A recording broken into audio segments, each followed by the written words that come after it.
Hello guys, anong oras na ngayon? Alas 8 na. Ay mag-alas 7 yata or alas 8.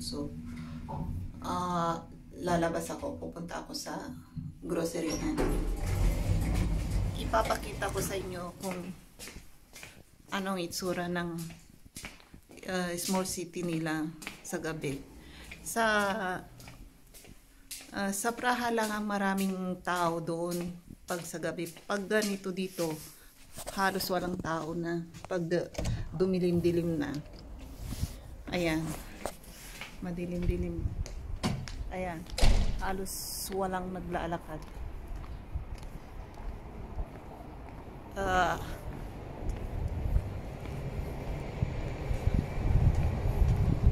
Ganito to dito. Pagsapit ng mga alas 5, alas 6, halos yung mga tao nasa bahay na. Hindi kagaya dyan sa Asia na may night market. Ay dito walang night market. Maybe sa isang taon, isang beses lang. Ayun lang, ang tawag sa kanila sa night market, fiesta. 2 araw. Ayan ang tram. Ayan ang ganyan ang sa gabi. Ganito sa gabi. Ayan. Pupunti ang mga tao. Yung mga batang gypsy lang nasa labas. Kaya ayan, pupunti ang tao sa gabi dito. Kaya boring sa gabi dito pag naglalakad-lakad ka. Hindi kagaya dyan sa Asia na sa gabi may night market, magmotor ka lang or sumakay ka ng bus or jeep, okay na, may mapupuntahan ka na. Dito pagsapit ng alas 5, alas 6, parang boring na ang mga tao dito kasi wala silang mapuntahan. Ganito lang buhay nila. Ayan, shopping mall sasarado to alas 8. Ay yung police car nakabantay kasi karamihan dito mga batang gypsy na magugulo. Yan ang ganito ang sa gabi dito. Lamig, nanginginig ang boses ko sa lamig. Grabe. Ayan, parang may hinuli sila. Yung babaeng yan. Kapag yan mga pulis na yan, pag nanguhuli sila, kasi naranasan ko na minsan na nagdrive ba naman ako, nag-overspeeding ako. Ayan, inuli ako ng pulis. Kinuha yung lisensya ko, patapos pumasok ulit sila sa loob ng sasakyan. Paghihintayin ka talaga sa labas ng sasakyan nila. Ayun lang.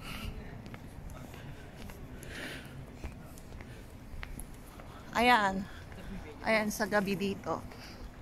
Ganito. Ayan. Boring, wala kang mapuntahan dito. Pag outside city na ng Praha, ayan ang buhay. Madilim, boring. Ayan. Boring ang buhay dito pag gabi. Kailangan pag alas 6, parang buhay ba ng matatanda? Pag alas 5, alas 6, maghahanda ka na sa pagkain. Tapos alas 7, nasa ano ba yun? Nilalamig ako. Nasa higaan ka na, nanonood na ng TV.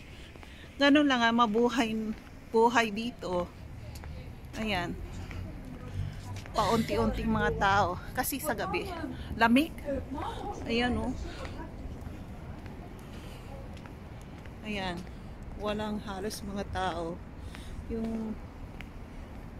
Ayan, mga restaurant sarado na. Bakeryhan sarado na. Saan ka pa pupunta nito? Kaya boring dito pag sa gabi. Nasa bahay ka lang, magmuni-muni. Yun lang ang buhay. Ayan. Ayan lang.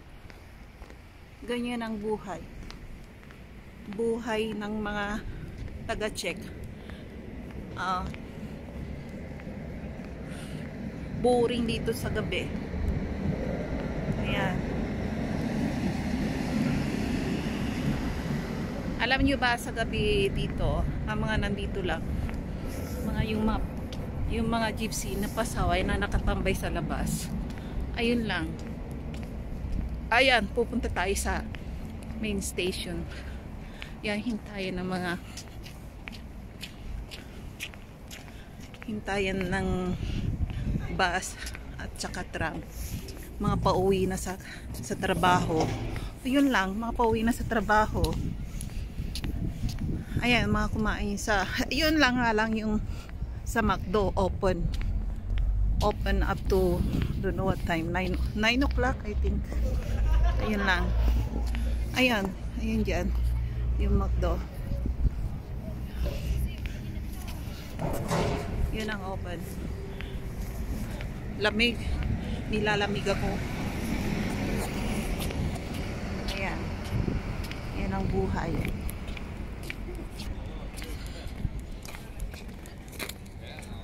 Ayan mga taong yan, pauwi na, naghihintay na lang ng mga tram pauwi na sa bahay nila. Ayan, mga teenager minsan nandito nakaupo. Ayun nga lang, ayan, hintayan ng bus, hindi nawawala ng, ayan yung tram, magsasara ay wala ng tram pagdating ng alas 11. Sarado na, wala nang darating. Kahit na bus alas 11. Aray, muntik na nahulog. Ayan. Yan lang. Ganito sa gabi. Bata. Nandiyan. Ayan. Ayan. Yung mga taong yan, tawag sa kanila. Hinaan ko baka mamay batukan ako. Gypsy ang tawag sa kanila. Sa gabi, nasa gabi pa sila. Ayan, punta tayo sa shopping mall. Magsasarado na. Ayan ang bus sa gabi. Ayan dyan. Ayan dyan. Ayan, dyan tayo. Ayan. Ayan mga tao yan. Naghihintay lang ng bus pauwi na pupunti yung tao na. Ang lamig ng hangin. Nakakahinginig. Tingnan nyo, namumula ng ilong ko. Wala pang snow nito Ganyan. Ganyan tayo sa gabi. Ayan.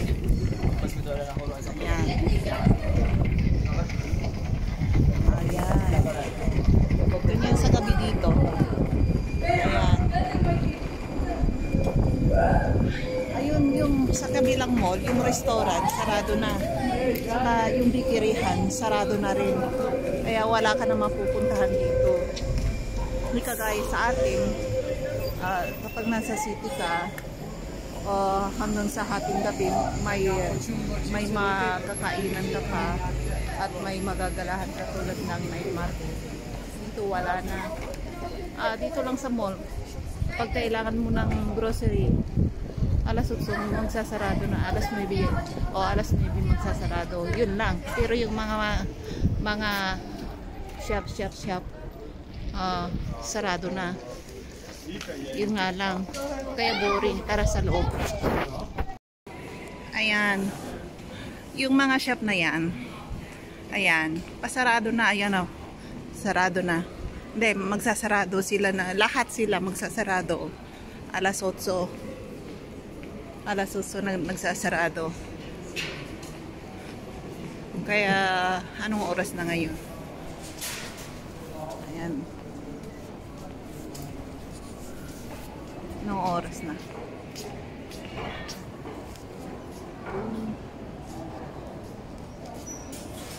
Oh, 6:39 dito sa Czech.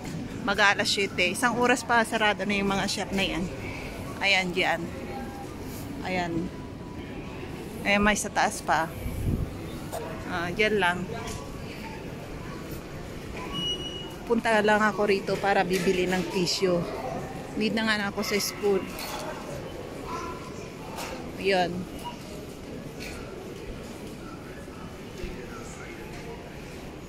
Ayan. Ayan, bili tayo ng mansanas. Request ng anak ko. 24 ang 1 kilo. Dati 44. Ngayon nag-on-sale.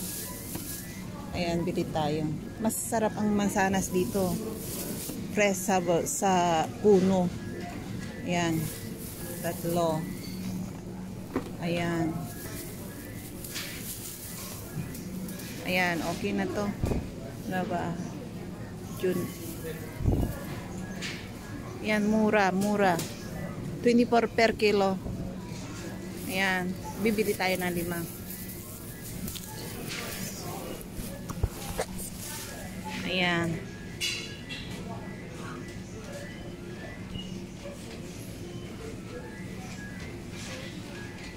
Ayan, malapit ng Halloween. Pumpkin. 14 per kilo. Ayan. Carrots. 9 per kilo. Ayan. Ayan, saging mura ngayon, 24 per kilo.